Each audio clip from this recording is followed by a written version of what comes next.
Alright, are you guys familiar with the acronym FAFO? Doesn't stand for first in, first out. Stands for fuck around and find out. And that's exactly what happened to a company that tried to sell 2 electric fat bikes. This one right here, and another one, to me and a friend. They tried to do some greasy stuff, and my name is Adrian from eMotorcycle. I make videos aimed at helping motorcyclists. I got this one for free, plus my buddies for free. I'm going to explain to you how we did that, and hopefully it'll help you guys from ever being ripped off. So the bike in question is an NCM Aspen. It's an electric fat bike sold online by a company called Leon Cycle. They had a special going on, and I reached out to a buddy about it because they had an extra special where, in addition to the sale price, if you bought 2 units instead of 1 and you had them both shipped to the same address, they would throw you another $100 off. So I asked a friend, hey man, hello everybody. I asked a friend, hey man, would you be interested in buying this bike with me? This is the price. He said, sure, absolutely, let's do it. Also, there's a castle. So for those of you wondering why this looks familiar, if you're from Toronto, you'll know it as Casa Loma. If you're not from Toronto, you will know this castle as where the X-Men live. All the Marvel movies where you see the castle, and this is like Professor X's mansion or whatever, where he trains them how to be better little mutants. That's this building right here, Casa Loma. I'll do another video on it another day. But let's dip this way, I want to show you something. Check this out. This was a combination garage for the guy's cars and horse stables all in one. Frank, can you imagine if this was your garage where you store your motorcycles and you just happen to freaking build a tower for it? Like, why does a garage and a horse stable need a tower? I don't know. So I called up a buddy. I said, do you want to do this? He said, sure, that sounds awesome. So I placed an order and I paid by Visa. That's very important. We'll talk about that in a second. So a couple of weeks go by and finally the bikes arrive. Ironically, they were delivered by some sort of medical services vehicle. That was kind of weird, but whatever. And I noticed right away 2 of the boxes, well, the 2 boxes were both damaged, but only just a little bit. I'm not too worried about it. I could see a little bit of the bike sticking out through the box. Now I gotta admit, I am not too worried about this bike being damaged on shipping because, you know, it's an electric fat bike. We didn't buy this for paved bicycle paths. We bought this for shitty terrain, basically. Snow, sand, that sort of thing. So the scratches weren't a big concern. So me and Buddy unpacked the boxes for our bikes, and we start to put them together. And we do his first, and then we do mine. And sure enough, you know, the bikes are scratched. Okay, that's fine. But the bigger concern is this. My bike on the odometer says it has 500 meters on it, which I figure they use just to test, you know, so fair enough. His bike has 4.5 kilometers. To me, that's a very extensive test. So we're like, oh, right away, something is coming up as a little bit fishy.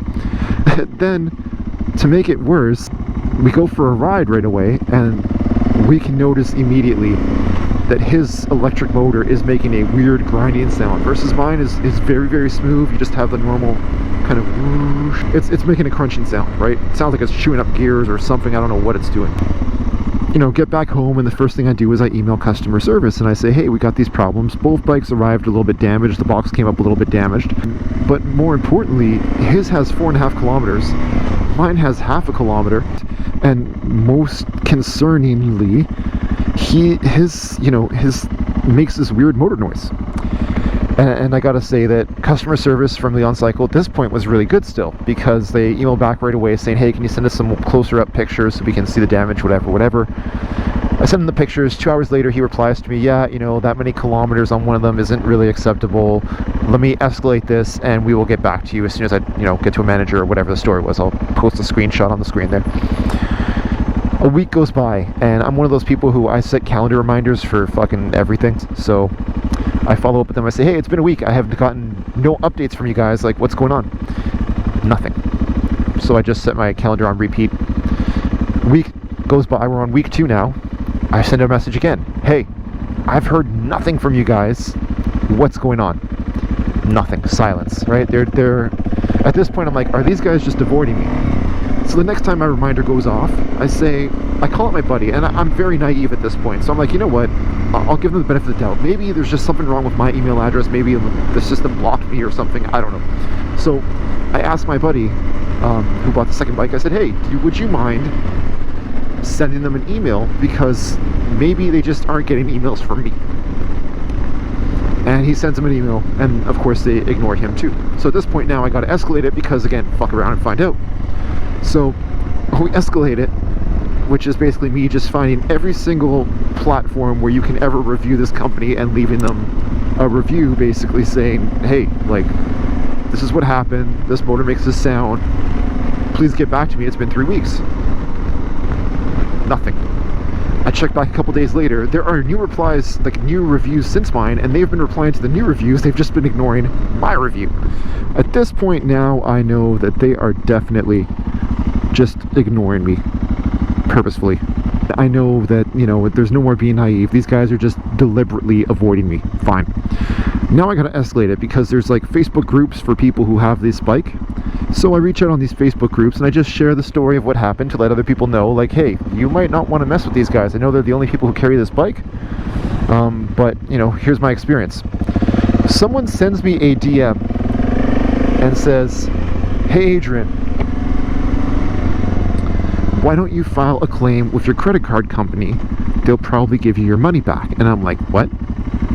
Apparently, I didn't know this, so you guys might already know this. You might be way ahead of me in life. I was brand new to this, so this was very new to me. Apparently, you can just file a dispute with a credit card company and just say, hey, this isn't right. And the credit card companies, which I guess makes sense, have a whole department there to look into it, which is amazing. So I'm reaching out to the credit card companies, and basically they say, okay, send us like a copy of the invoice along with your credit card number and some sort of transaction information. I give them all that, and we'll reach back. So they reach back and they say, you know, we take your dispute to the merchant, and the merchant has denied this, so there's no problem with the bikes. That same day, I get an email back. At this point, we're like 6 weeks, 7 weeks later, maybe, I can't remember because I'm writing right now. All of a sudden, Leon Cycle has found my emails, and they say, oh, sorry, your emails got lost. I'm like, what?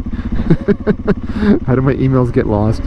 And we would like to send you a new motor. Now, they just said just a new motor, no financial compensation, no, we're going to cover the cost of, you know, getting this new motor replaced. So I call back Visa. I'm like, do I have to, like, take this? And the Visa lady said, no. Apparently, a lot of these merchants are going just slow enough that, taking just long enough that you run out of time for being able to charge back the credit card charge. And they do whatever they can to try and stall for time. And basically my Visa lady said, without telling me directly, that she would be very surprised if that wasn't what this company was trying to do, given that it seems very suspicious that only now are they actually getting back to me when they had 6 weeks and 5 reviews and 6 emails from 2 different email accounts, etc., etc. You guys get what I'm saying. So I said, what happens next? And she says, all you have to do is get an expert letter. What does that mean? Expert letter for the credit card company means it's some sort of third party that basically verifies what you're saying. So some sort of neutral party has to come in there and just say, Adrian paid for this, or you paid for this, what instead you got was that. This is why it's not the same thing. This is the issue. So luckily, my local Husqvarna dealer also sells the Husqvarna electric bicycles. I brought the e-bikes to them, the fat electric bikes to them, and I said, hey, can you take a look at this and tell me if, you know, they both seem right? And they said, well, obviously there's damage, but, you know, most importantly, one of them, the motor, sounds like it's a disaster. So I get this in a letter, and I fax it to Visa. And the funny thing about TD Visa is they don't do email attachments. You literally have to have a fax machine and fax them all of this documentation that they ask you for, which is ridiculous, but that's a whole other story, so whatever. And here's one more thing that you should know. When you do a credit card dispute, you don't get like some of the money back. You get all of the money back or none of it. It's an all or nothing deal. What are you doing? So when I first reached out to these guys, I wasn't expecting more than like maybe $100 for the damage, maybe a new motor, in case anything goes wrong with the first one, and that's about it. And well, let's just say about a month goes by, and I show up for Christmas at my buddy's house, the guy who bought the other electric fat bike, and I just give him a big wad of cash because Visa ruled in our favors and we got our money back. So long story short, if anyone's ever trying to mess with you and they're a merchant, or you're just suspicious of, you know, dealing with a shady character, pay by credit card. Even though I hate credit cards, pay by credit card, just turn around, pay it off right away.